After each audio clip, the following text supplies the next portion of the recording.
Quiero decirles a todos una buena tarde. He abierto el laboratorio voluntario para que ustedes puedan trabajar. Vamos a tener 10 minutos, bueno, de aquí a las 4 en punto de la tarde. Yo regreso con ustedes para abordar el tema que nos corresponde. Tienen 10, 12 minutos para poder responder el laboratorio, quienes deseen hacerlo. Y en 10 minutos estamos aquí de regreso, para ser exacto a las 4 de la tarde. Ok. Bien, vamos a dar inicio a nuestro tema del día de hoy. Como ustedes ya lo ven en la presentación, hoy vamos a abordar ya el tema de las excepciones previas en particular dentro del proceso civil. Lo que hemos estado hablando, amigas y amigos, dentro del juicio ordinario es que el demandado tiene 9 días dentro del emplazamiento para contestar la demanda. Ya expliqué yo qué formas tiene el demandado de contestar la demanda, pero entre las defensas del demandado, pues encontramos lo que son las excepciones. He explicado que las excepciones pueden ser previas o perentorias y que las previas son aquellas que depuran la falta de presupuestos procesales de validez y las perentorias son aquellas que atacan el fondo de la pretensión. Ya en el ejercicio profesional de ustedes, cuando ya estén en el campo de la abogacía, cuando ustedes tengan una demanda como abogados de la parte demandada, pues tienen la posibilidad, previo a contestar la demanda, de poder alegar la falta de presupuestos procesales y por consiguiente hacerlo a través de lo que van a conocerse como las excepciones previas. Entonces, cuando yo hable de excepciones previas, son medios de defensa que el demandado interpone para depurar la falta de presupuestos procesales. La doctrina, además de excepciones previas, que se llaman previas porque son de previo pronunciamiento, es decir, primero hay que resolver esta falta de presupuestos procesales antes de entrar a considerar ya el proceso en sí, el fondo del asunto. También le llaman dilatorias, porque como yo he mencionado, el planteamiento de una excepción previa hace diferir la contestación de la demanda. Si yo planteo excepciones previas dentro de los primeros 6 días, ya no tengo que contestar la demanda después, sino hasta que el auto de las excepciones quede firme.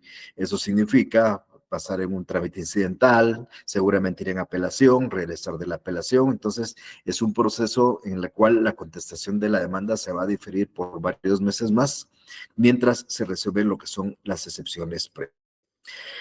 Entonces, cuando nosotros hablamos de excepciones, eso es el medio de defensa del demandado. Si hablamos de excepciones de forma, pues estamos hablando de excepciones previas porque atacan la forma del proceso. Mientras que cuando hablo de excepciones perentorias, pues hablo de excepciones de fondo que atacan la pretensión, por eso son perentorias, porque hacen perecer la pretensión del demandado. Nosotros, para llevar a cabo un proceso legítimo, legal, válido, es necesario que se cumplan con ciertos presupuestos de validez. Yo les decía a ustedes, por ejemplo, es importante que conozca el juez que debe conocer, un juez competente. De tal manera que esos juez que no es competente, pues ya falta, hay un incumplimiento de un presupuesto de validez. Igual debe demandar a quien le corresponde el derecho de hacerlo y demandar a quien le corresponde el derecho de demandar. O sea, no va a venir a demandar X persona sin tener ningún derecho para hacerlo. Igual, si hay un representante legal, legitimar bien la representación, hacer la demanda como la ley dice, cumpliendo los requisitos que ustedes ya conocen, o inclusive promover una demanda dentro del tiempo que la ley establece. Pero bien,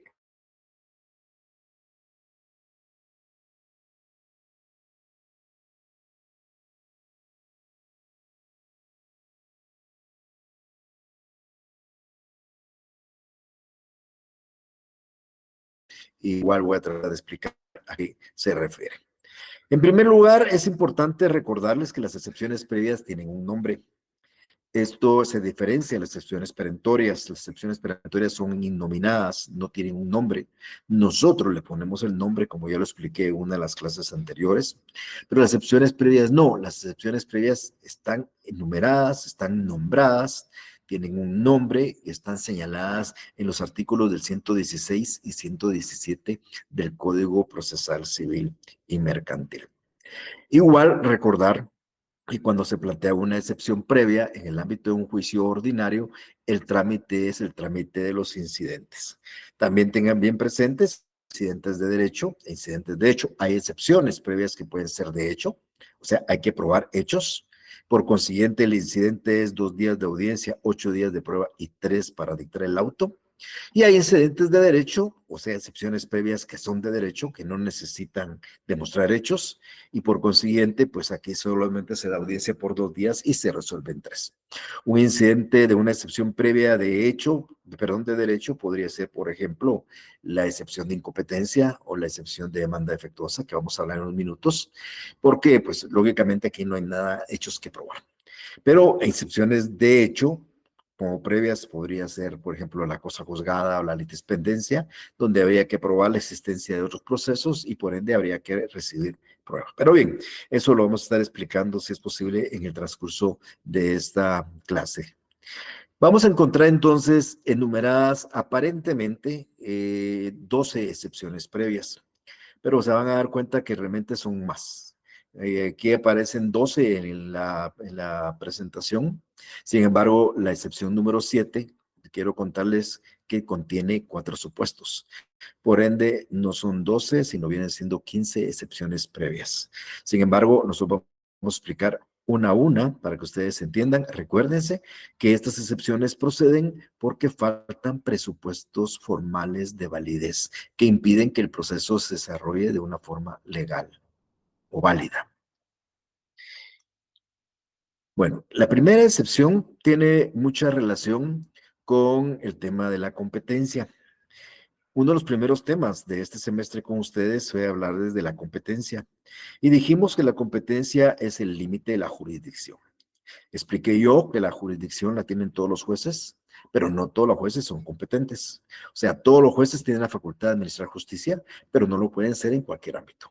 Expliqué yo que la competencia normalmente se divide en grado, primera instancia o paz, se divide en territorio, jueces de municipios, jueces de departamentos, o se distribuye por materia, jueces civiles, jueces penales, jueces laborales, jueces militares, etcétera. Por consiguiente, nosotros tenemos que plantear nuestra demanda ante el juez que corresponda. Es decir, nosotros no podemos ir a plantear la demanda ante el juez de paz siendo el de instancia o viceversa, ni podemos plantear esto en un tribunal de Zacatepeque siendo el juzgado el de la ciudad capital, por ejemplo. Entonces debemos de cumplir con lo que dicen las reglas de competencia. Cuando la persona del actor no cumple con esas reglas de competencia, entonces es cuando procede esta excepción de incompetencia. Entonces, cuando ustedes analizan una demanda de entrada, pues ustedes van a empezar a analizar esos presupuestos procesales, van a determinar si la demanda la está conociendo el juez que debe conocerla o a criterio de ustedes, conforme a las reglas de competencia y conforme establece la ley, pues es otro el juez que debe conocer. Si fuera así, entonces lo que van a tener que plantear es una excepción de incompetencia.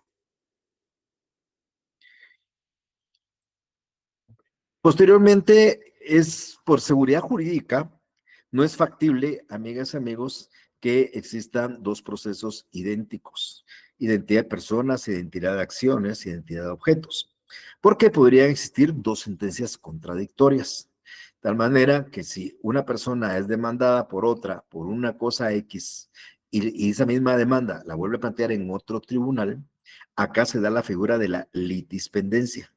El segundo proceso, el proceso más nuevo, es un proceso que no debe prosperar porque existe un proceso antiguo pendiente aún de resolver. Entonces aquí la característica es que es la misma demanda planteado por los mismos sujetos procesales con el mismo objeto en posiblemente el mismo tribunal o tribunales distintos, pero buscando las mismas pretensiones. Por consiguiente, el segundo proceso no puede prosperar. Se llama litispendencia, como su nombre lo indica, es un litigio pendiente en el ámbito, como expresión española, es eso, un litigio pendiente, la litispendencia. Y aquí lo que hace señalar es que existe otro proceso idéntico con entidad de partes y de la misma materia. Entonces le digo, cuando existe esa situación, ustedes plantean la litispendencia del proceso más nuevo Ahí plantean la independencia y ese proceso tiende a desaparecer, quedando únicamente vigente el primer proceso. La intención en esto, reitero, es no tener sentencias contradictorias, porque si no, no habría un sistema de justicia veraz, eficaz, fuerte. Imagínense ustedes que yo planteo 5 demandas para que ver en cuál de las 5 me prospera como yo quiero. No, si yo planteo 5 demandas idénticas, las demandas 2, 3, 4 y 5 tenderán a desaparecer y únicamente quedará vigente la demanda más antigua, que en este momento, en este caso será la primera demanda. El artículo 540 del Código Procesal Civil y Mercantil establece que cuando una demanda entablada en un proceso es igual a otra que se ha entablado ante un juez competente, siendo las mismas personas y las cosas sobre las que se litigan, se declarará improcedente el segundo juicio y se condenará al actor en costas, daños y perjuicios. Entonces, el plantear 2 demandas idénticas hace que el segundo juicio se declare improcedente y haya una condena en daños y perjuicios y costas a favor o en contra de quien haya promovido esta acción. Este es un segundo supuesto. No pueden existir 2 procesos idénticos pendientes de resolver.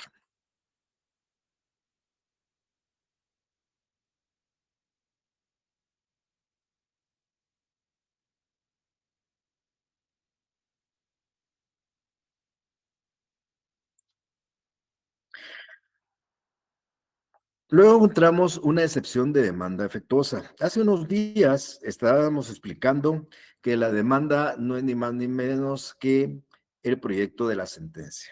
Expliqué yo que es a través de la demanda que se materializa el derecho de acción. Entonces, la demanda, basada en el principio de congruencia, va a servirle al juez para dictar una sentencia. El juez, cuando dicta su sentencia, se va a basar a los hechos, a las pretensiones y a las pruebas de la parte actora, como a los hechos, pretensiones y pruebas de la parte demandada. El juez no va a poder ampliar hechos que no constan ni en la demanda ni en la contestación, no va a poder ampliar, proponer pruebas que no sean las que las partes propongan, ni va a poder resolver más de lo que las partes están pretendiendo. Por consiguiente, la demanda es un requisito fundamental, un acto bien importantísimo. Y cuando la demanda no está bien planteada, porque se incumple con alguno de los requisitos que establece la ley, recuérdense que hablamos del artículo 61, del 106, del 107, del 79, del 62, cuando la demanda no se cumple con alguno de estos requisitos, principalmente cuando la demanda no es muy clara y no es muy precisa en cuanto a los hechos, en cuanto a las pretensiones, entonces va a proceder esa demanda. ¿Para qué? Para que la parte actora corrija los errores, las imprecisiones que hay en su demanda y esa demanda pueda en un momento determinado servir de base. Si el juez no resuelve este tema, se va a encontrar con gran inconveniente al momento de dictar sentencia, porque se va a encontrar con una demanda que no es muy congruente, que no es muy clara y que no le va a poder permitir emitir un fallo congruente con lo que se ha hecho en la demanda. Entonces, cuando ustedes vean una demanda, lo primero que van a hacer, además de ver que hay incompetencia, etcétera, etcétera, determinar si efectivamente la demanda está bien redactada, es precisa, es clara, y si no es así, pues va a proceder a plantear esta excepción de demanda efectuosa. Dicho sea de paso, es la excepción que más plantean las partes porque plantean la excepción por cualquier circunstancia, con la intención no tanto de que se corrija la demanda, sino con la intención de retrasar la contestación de la demanda. Luego encontramos una falta de capacidad legal como excepción previa. He explicado en su oportunidad que la capacidad legal tiene relación con la capacidad procesal. ¿Quiénes tienen capacidad legal? Pues todas personas que pueden ejercer por sí mismos derechos y contraer obligaciones, o sea, las personas que tienen capacidad de ejercicio. Hablamos de los mayores de edad. Entonces, contrario a censo a esto, quienes no tienen capacidad de ejercicio son los menores de edad y los declarados en estado de interdicción, quienes no pueden por sí mismos ejercer derechos y contraer obligaciones. Esta excepción yo realmente nunca la he visto en mi carrera profesional, nunca he visto que un abogado ponga en la demanda y haga comparecer a un menor de edad o a una persona declarada en estado de interdicción. Pero si así fuera, entonces deberíamos de interponer la excepción de falta de capacidad legal, aduciendo que el actor no tiene la capacidad para ejercer por sí mismo los derechos y obligaciones procesales. Entonces, el requisito para promover una demanda es que quien comparece tenga capacidad de ejercicio o capacidad legal para ejercer esa acción. Si no la tiene por ser menor de edad o ser una persona declarada en estado de interdicción, entonces va a prosperar la excepción de falta de capacidad legal.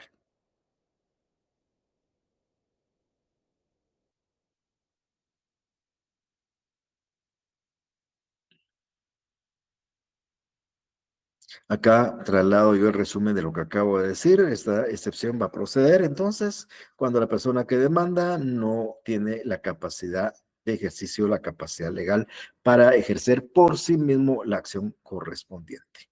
Tendrá que hacerlo a través de su representante legal. Luego tenemos una excepción de falta de personalidad. Cuando oímos la palabra personalidad, amigas y amigos, tiende a confundirnos. Porque a nosotros nos enseñaron que la personalidad es una investidura jurídica que el Estado le da a un ente para entrar en el campo del derecho. Ustedes, por ser seres humanos, la ley les da personalidad y como les da personalidad, ustedes entran en el campo del derecho. Las personas ficticias o jurídicas colectivas, pues también tienen personalidad porque la ley o su ley, o su propia ley orgánica, también les da esa calidad de personas. Las municipalidades, por ejemplo, lo dice la Constitución Política de la República, el Estado lo dice la Constitución Política de la República, la ley, el IX lo dice su ley orgánica, la Universidad de San Carlos lo dice su ley orgánica. Bueno, pues estos entes ficticios o humanos tienen personalidad. Entonces nosotros creemos que habría una falta de personalidad cuando quien demanda no es un ser humano ni una persona reconocida como persona. Pero no es así. La falta de personalidad acá tiene realmente relación con legitimidad, tanto activa como pasiva. La legitimidad no es ni más ni menos que estar facultado por ley para ejercer un derecho. Miren, pues, el divorcio solo lo pueden pedir los cónyuges, nadie más. Si alguien más pide el divorcio, no teniendo legitimidad, pues va a plantear una falta de personalidad. El cobro de los daños que me ocasionaron a mi vehículo, solo puedo cobrarlos yo, dueño del vehículo.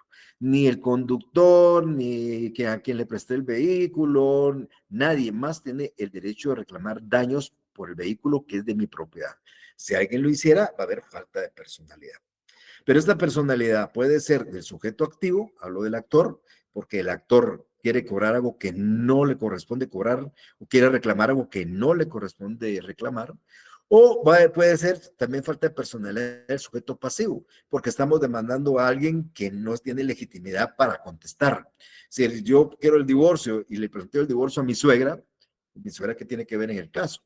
O yo quiero que me paguen daños el patojo que me colisionó en un carro y demando al papá, que no es ni dueño del carro ni era el piloto. Entonces, ahí hay falta de personalidad.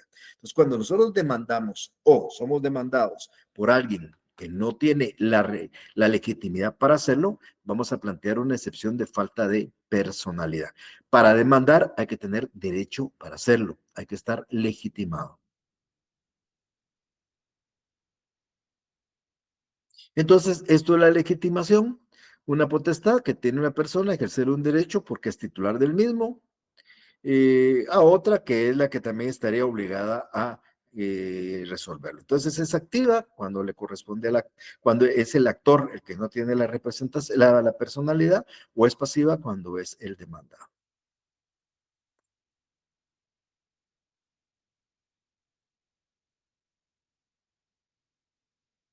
Y este es el resumen, va a ser excepción previa de falta de personalidad cuando el sujeto activo o pasivo carece de legitimación para actuar en el proceso. Luego tenemos una excepción previa de falta de personería. El personero es el representante legal de alguien, de una persona individual o de una persona jurídica. Ejemplos. Es personero de un menor de edad, pues su padre en ejercicio de la patria potestad. Es personero de un incapaz que no tiene padres, su tutor en ejercicio de la tutela. Entonces, el tutor ejerce la representación del pupilo, los padres ejercen la representación de sus hijos menores de edad o declarados en estado de interdicción.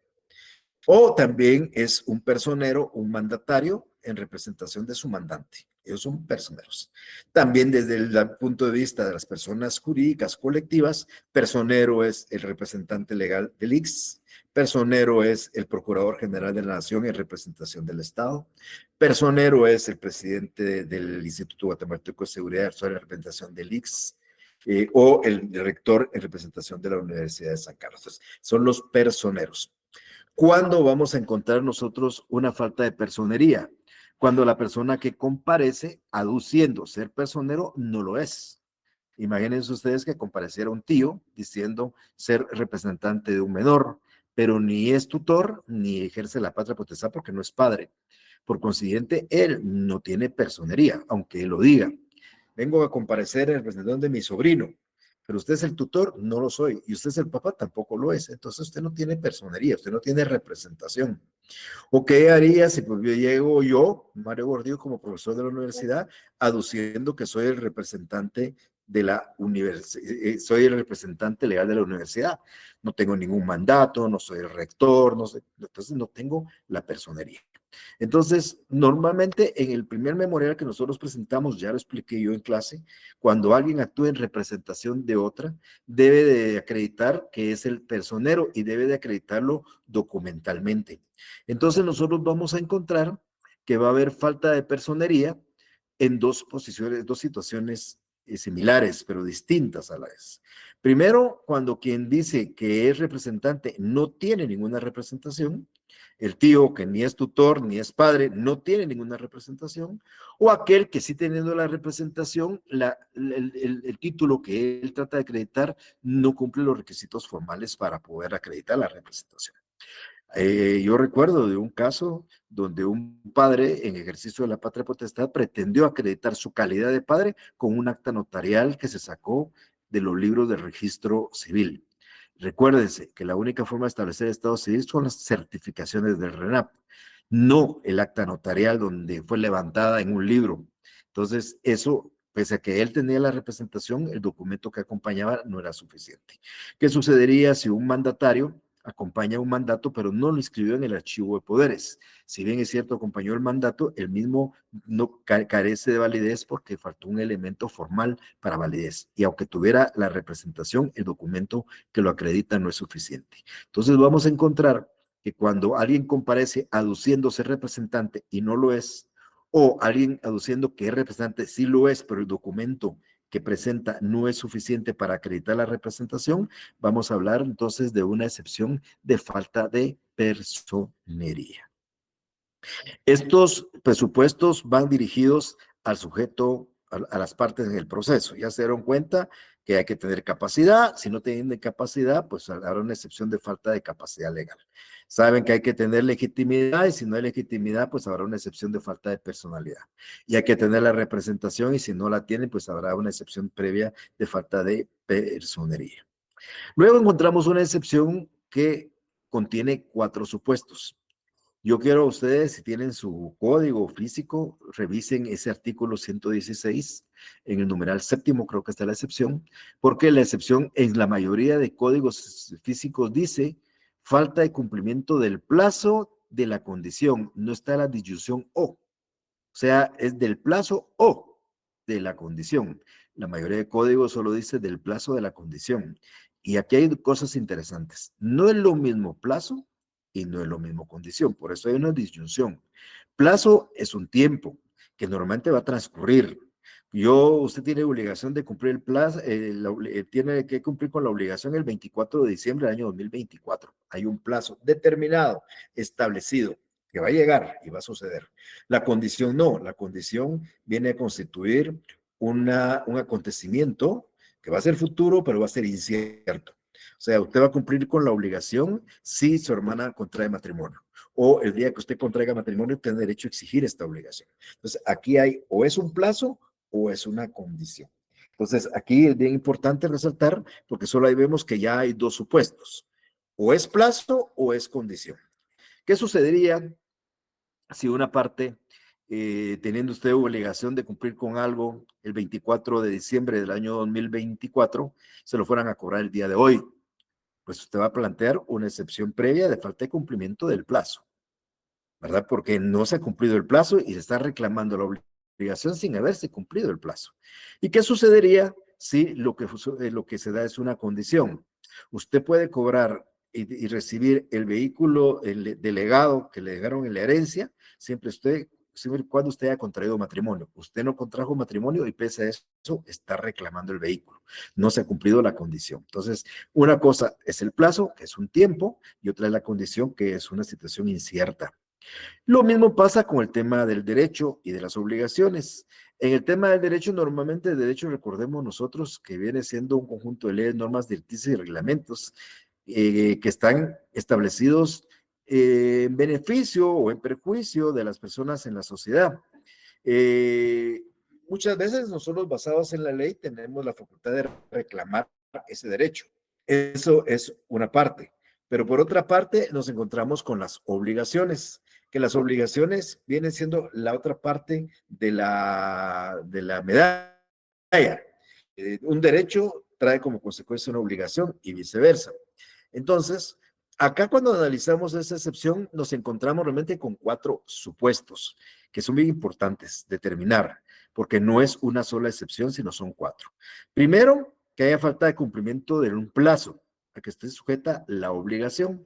O sea, esta excepción va a proceder cuando vamos a exigir una obligación que está sujeta a un tiempo y este todavía no se ha cumplido. Yo quiero reclamar una obligación que usted tiene que cumplir el 24 de diciembre y se lo estoy reclamando ahora. Acá no puede hacerlo todavía, hay que llegar hasta el 24 de diciembre porque es la fecha que se ha establecido o el plazo que se ha establecido. Si usted lo plantea antes, va a ser excepción previa de falta de cumplimiento del plazo que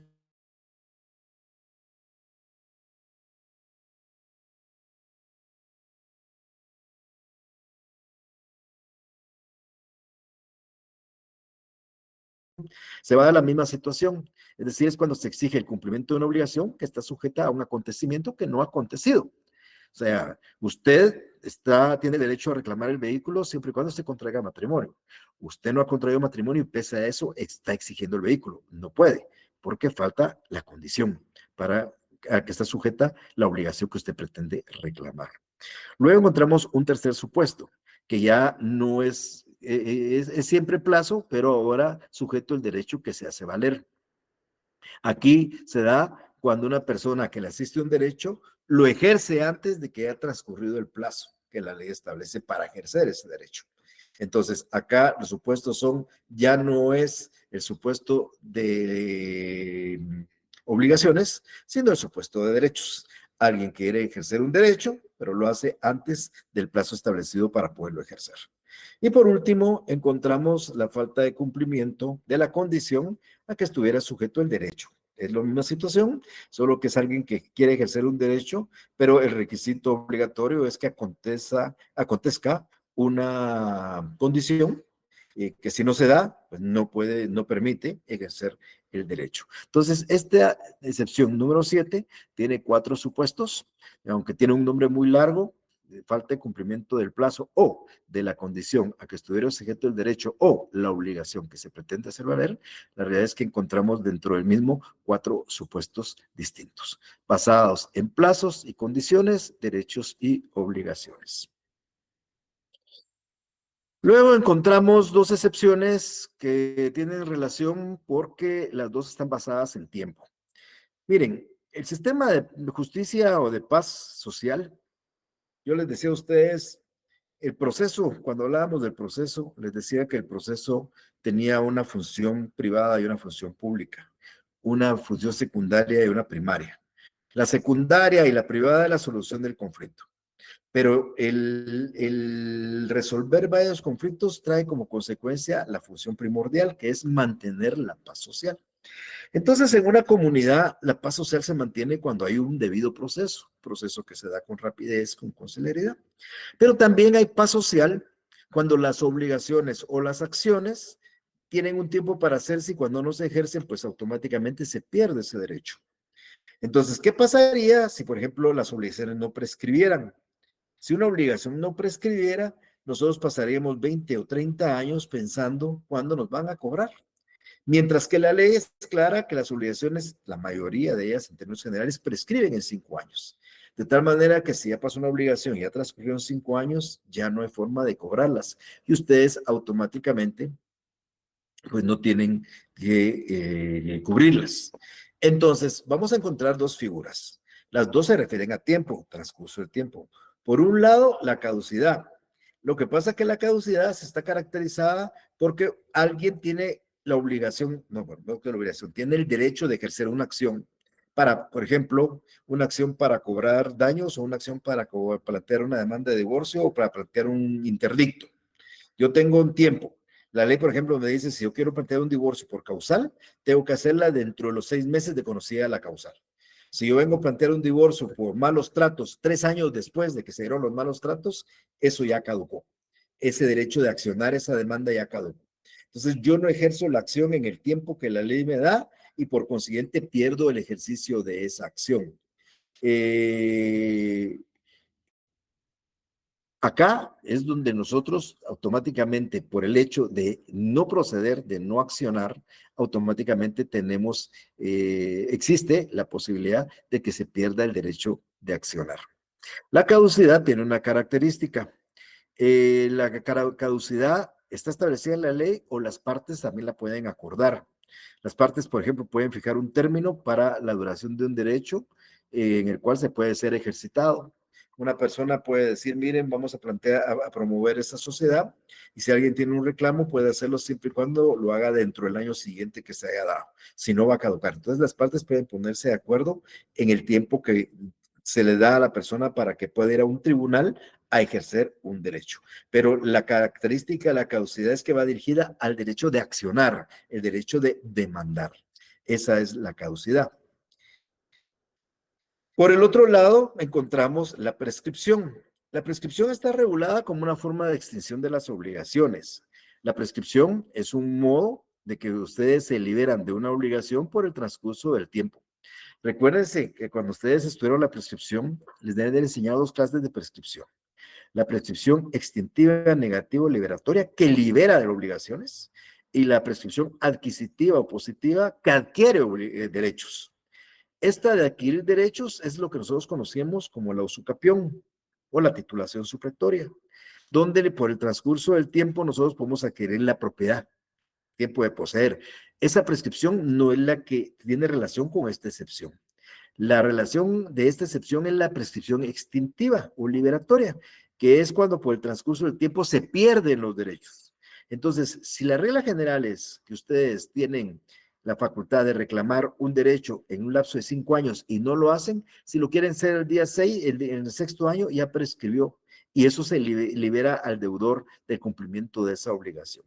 Entonces, la prescripción se va a dar cuando transcurre el tiempo para poder ejercer derechos, no forzosamente judicialmente hablando, puede ser en forma extrajudicial. Entonces, la prescripción no se establece por las partes, eso está establecido en la ley. La prescripción se puede interrumpir, la caducidad no se puede interrumpir. La prescripción es de los derechos y de las obligaciones, la caducidad es de las acciones. Entonces, pero la característica de ambos es que por el transcurso del tiempo, usted ya no puede ejercer una acción o ya no puede reclamar un derecho, porque ya caducó o porque ya prescribió. Entonces, cuando ustedes miren una demanda y vieron que es una demanda de hace 10 años, pues piensen que puede por el transcurso del tiempo o ya prescribió, depende si son derechos y obligaciones, o ya caducó si era el ejercicio de una acción.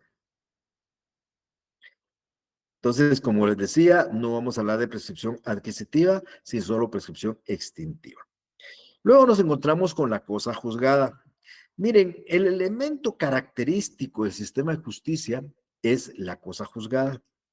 Vamos a ver, si nosotros en el Congreso de la República se dicta un decreto de Congreso, hoy, por la mayoría que se requiere para aprobar un decreto, hoy, dentro de un mes el mismo Congreso puede dejarlo sin efecto, dentro de un año lo puede derogar. Si el presidente de la República, mediante un acuerdo gubernativo, crea alguna disposición, este mismo presidente o el que es su sucesor puede venir a cambiar mediante un acuerdo gubernativo y sustituir esa disposición. En el ámbito judicial, si un juez de un municipio dicta una sentencia y la sentencia queda firme, esa sentencia no se puede ya sustituir, no se puede cambiar. ¿Por qué? Porque ha pasado en autoridad de cosa juzgada. Una resolución que ya no es susceptible de impugnaciones, una resolución donde ya no cabe recursos, todo que lo único que quede es cumplirla. Entonces, esa es la característica del sistema de justicia. Entonces, la cosa juzgada se va a dar cuando en un proceso que ya se dictó sentencia, ya no puede ser sustituido ese fallo. Sin embargo, vamos a encontrar dos clases de cosa juzgada. Vamos a encontrar, por un lado, una cosa juzgada formal y por otra, una cosa juzgada material. La principal cosa juzgada, o la cosa juzgada, por así decirlo, tipo, es la cosa juzgada material. Es decir, aquella en la cual dictada un fallo, ese no se puede cambiar por nada del mundo. Pero existen ciertos casos en los cuales el fallo forma solo cosa juzgada formal, porque ese fallo se puede cambiar por otro proceso. No es la regla general, hay excepciones, son cosas excepcionales. Por ejemplo, el otro semestre vamos a hablar del juicio ejecutivo y vamos a explicar que la sentencia dictada en un juicio ejecutivo se puede revisar por un juicio ordinario posterior. Esa sentencia es solo cosa juzgada formal. Hay 3 meses para impugnarla, pero transcurrió 3 meses y no se impugna, se convierte en cosa juzgada material. Lo mismo las acciones interdictales. Todas las decisiones de un interdicto se pueden cambiar por un juicio ordinario posterior.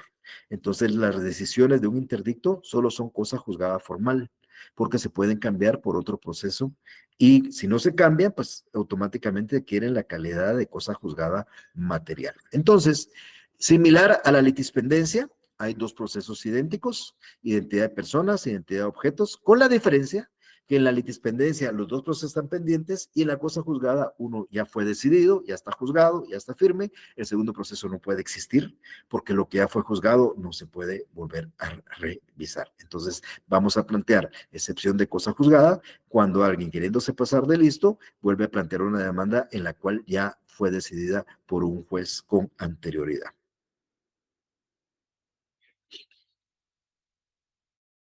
Luego encontramos una excepción de transacción. La transacción es un contrato, tal y como lo dice la presentación, por el cual las partes, mediante concesiones recíprocas, deciden de común acuerdo algún punto dudoso o litigioso, evitan un pleito que podría promoverse, termina el que está principiado. La transacción es un mecanismo para la solución de un conflicto de manera extrajudicial. Entonces, cuando un asunto ya se transó, automáticamente ya no se puede ir a juzgar, porque ya está terminado el conflicto. El litigio se llegó a través de acuerdos de las partes. Entonces, cuando ustedes tengan una demanda donde su cliente les diga, mire ese asunto que me están demandando, ya lo transamos y aquí está la escritura de transacción, ustedes van a plantear la excepción previa de transacción, haciéndole ver al juez que no puede entrar a considerar un asunto que ya fue resuelto por la vía extrajudicial a través de un contrato de transacción. Ese es el fundamento de esta excepción de transacción.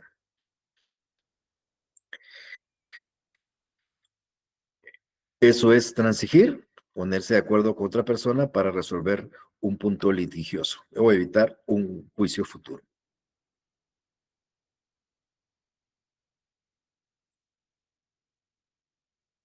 Y ese es el resumen de lo que había mencionado yo. Se va a proceder a esta excepción cuando se produce una demanda, pese a que existe un acuerdo para resolver el litigio a través de la transacción.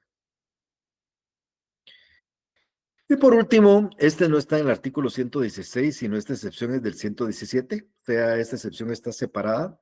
Hay una excepción que se llama excepción de arraigo, judicatio solvi, es en la doctrina, pero la excepción se llama excepción previa de arraigo. ¿Cuál es la característica de la excepción previa de arraigo? Esta excepción trae sus orígenes en el derecho romano. Normalmente era una garantía que debería prestar el demandado para asegurar el cumplimiento, para asegurar al actor el cumplimiento de una sentencia. Pero actualmente no se utiliza de esa manera. La excepción de arraigo se va a dar, amigas y amigos, cuando el actor es extranjero.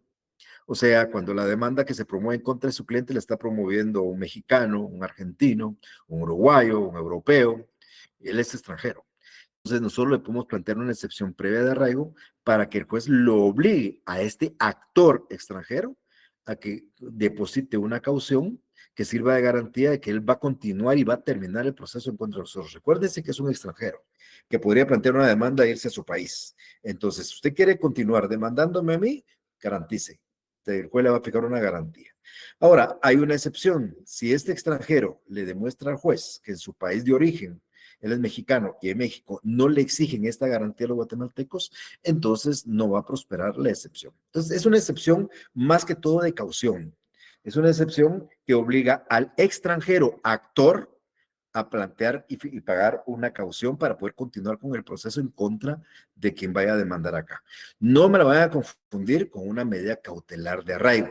La medida cautelar de arraigo es una medida limitativa de la libre locomoción del demandado.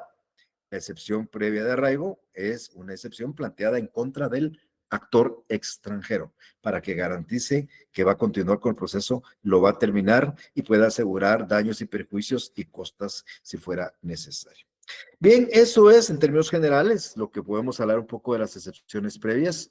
El día jueves yo voy a seguir hablando de esto y otros temas también. Va a ser motivo de evaluación del examen de la semana entrante, lo que veamos hasta el día jueves.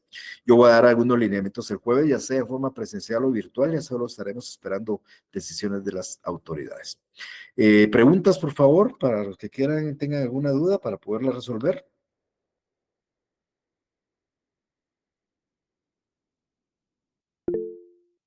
Victoria, por favor. Buenas tardes, licenciado. Yo tengo duda con la número 7, en los últimos dos incisos. No me quedó muy claro la diferencia. Si me podría ampliar un poco. Gracias. Sí, con mucho gusto, con mucho gusto. Vamos a buscarlo por acá. Mire, pues, la excepción tiene esta denominación. Ya les dije que en primer lugar, evalúen ustedes que esta excepción tenga la disyunción o entre los conceptos plazo o de la condición, porque su código no lo tiene. Entonces se lee excepción previa falta de cumplimiento del plazo de la condición. Pero plazo y condición son cosas muy distintas, por eso es la O. Es de cuestión de impresión, ¿verdad? Lamentablemente la tipografía que hizo una edición muy grande haber sido, porque en casi en todos los códigos está ese mismo error, no hace la disyunción. Entonces, aquí si leemos esta excepción, hablamos de un plazo y hablamos de una condición. Son cosas muy distintas. Plazo es un tiempo, condición es un acontecimiento que puede suceder, que puede no suceder, ¿ok? Entonces, para empezar, hablamos de plazo o de condición. Y además de eso, hablamos de obligación o derecho, que son dos cosas muy distintas. La obligación corresponde a un deudor, es alguien que tiene una responsabilidad como deudor en satisfacer ese dar, hacer o no hacer. Y el derecho es una exigencia, o perdón, más que una exigencia, es una facultad que tiene una persona de reclamar algo que la ley le ampara. Entonces, encontramos cuatro supuestos completamente distintos.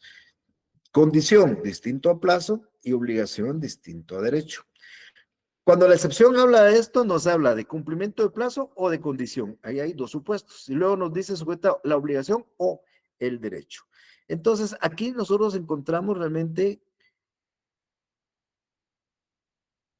encontramos cuatro supuestos. El primero que yo le decía es que no se ha cumplido el plazo o que está sujeta a una obligación. O sea, alguien tiene una obligación y nosotros le queremos exigir esa obligación antes del plazo. Alguien está obligado a cumplir con entregar 10 kilos, terminar una casa el 24 de diciembre y yo solo estoy reclamando ahorita.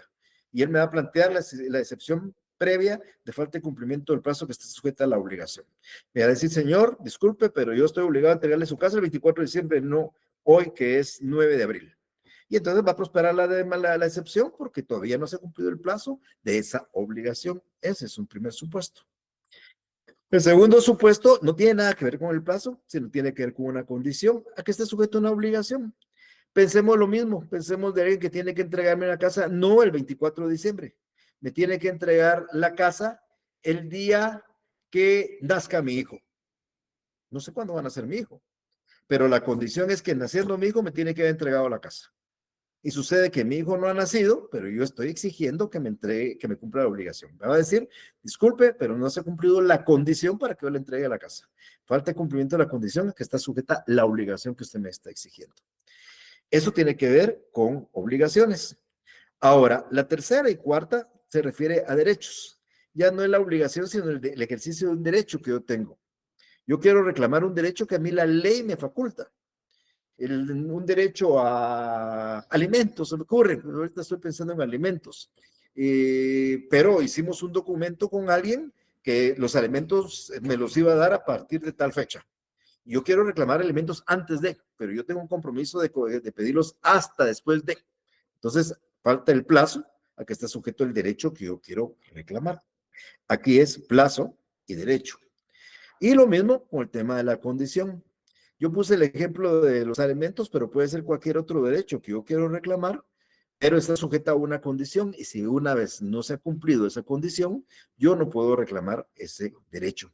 Entonces, aquí la característica de las cuatro es que hay que hacer la diferencia entre lo que es plazo y condición, porque vamos a encontrar dos excepciones que se refieren a plazo y dos excepciones que se refieren a la condición.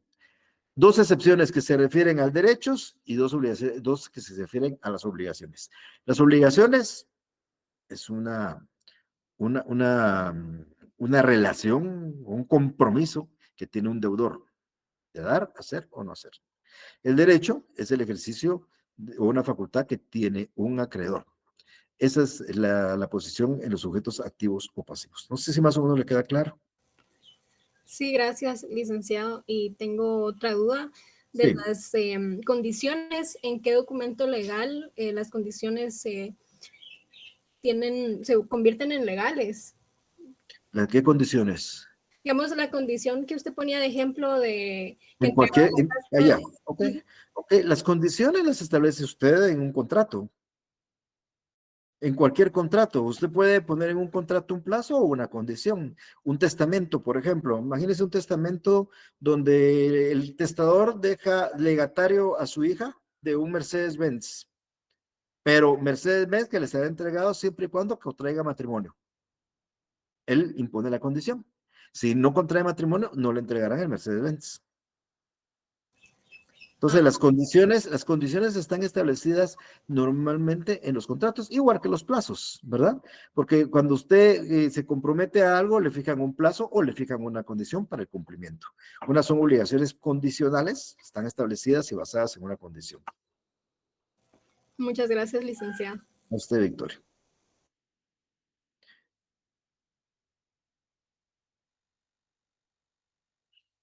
Eh, vamos a ver.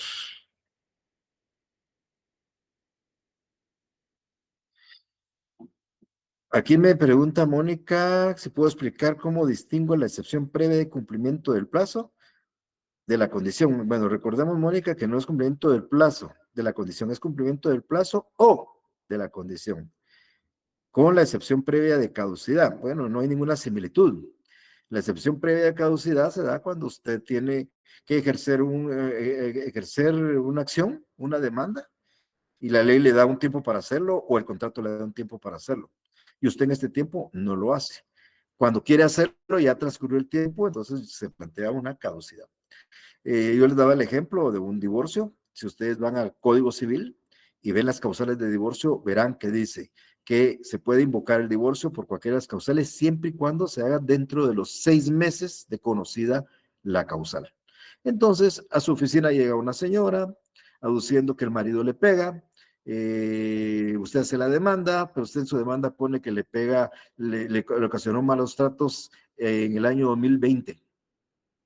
Usted presenta una demanda aduciendo que la educación de daños en el año 2020 y quiere el divorcio por esa causal, la otra parte le va a decir, perdone señor juez, pero ya caducó. La ley decía 6 meses y los 6 meses de 2020 caducaron en junio de 2020, estamos hablando ya de abril de 2024, entonces ya no puede ejercer la acción por eso porque ya caducó. Esa es la caducidad, no tiene nada que ver, ni siquiera se le asemeja al cumplimiento de plazos o de condiciones en las obligaciones. ¿Alguien más se quiere preguntar?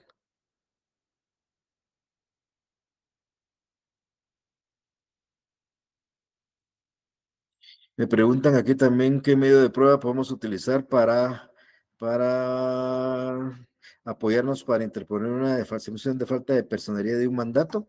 El mismo mandato. ¿Qué medio de prueba? El mismo mandato. Si el mandato que se presentó no fue inscrito en el archivo o el mandato que se presentó no se hizo en escritura pública o el mandato no viene la firma del mandante ni el mandatario ni el notario, no sé qué problemas puede tener el documento. El mismo documento es para la excepción de falta de personería. Esa sería la prueba reina para probar una falta de personería, que el documento que se está acreditando no es suficiente, el mismo documento será la medio de prueba. ¿Alguien más? Gracias, Lick. Vaya, Telma. ¿Alguien más? Bueno, el día martes, el jueves, quedamos solo a la espera. Lo normal es que sea presencial y nos veamos allá.